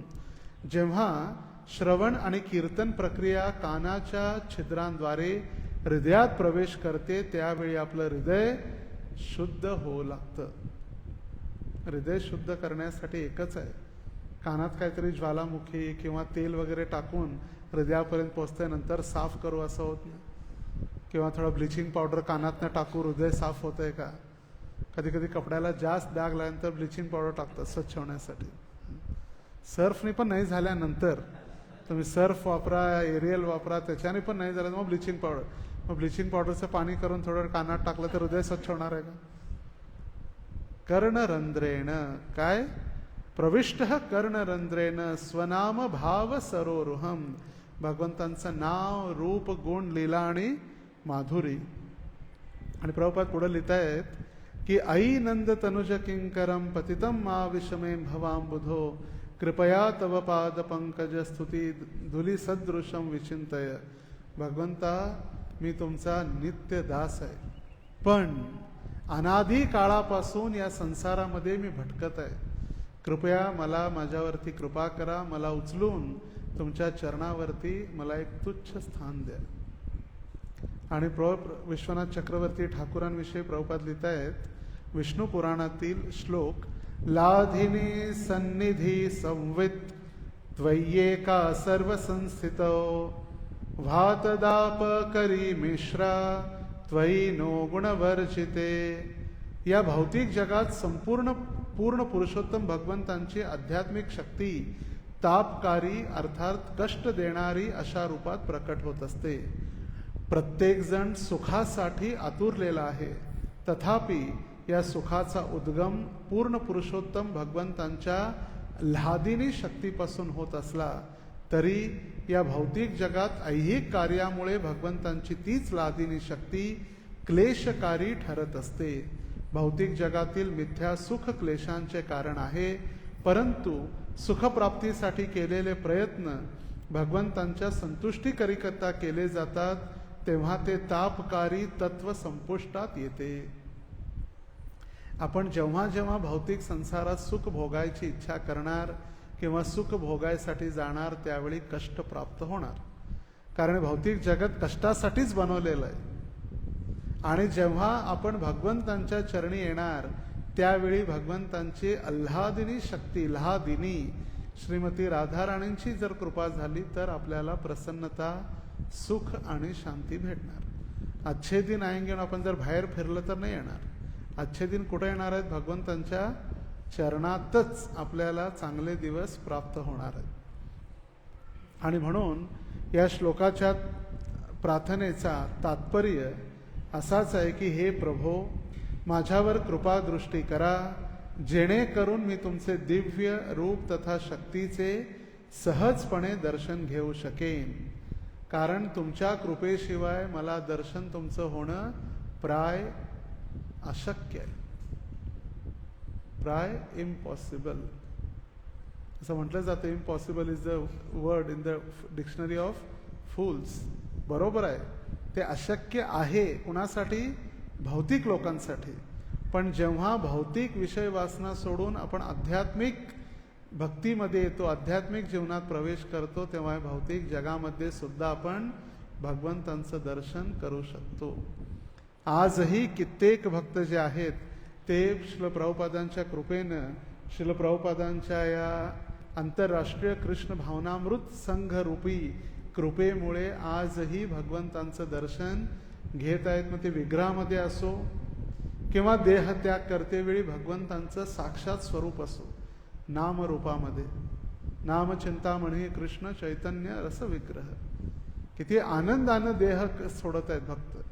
आणि तीच भगवंतांची आहे तुकी कृपा आहे की या जन्मामध्ये, या भौतिक जगामध्ये सुद्धा आपण भगवंतांचा अंश किंवा भगवंतांची कृपेचा आस्वादन करू शकतो.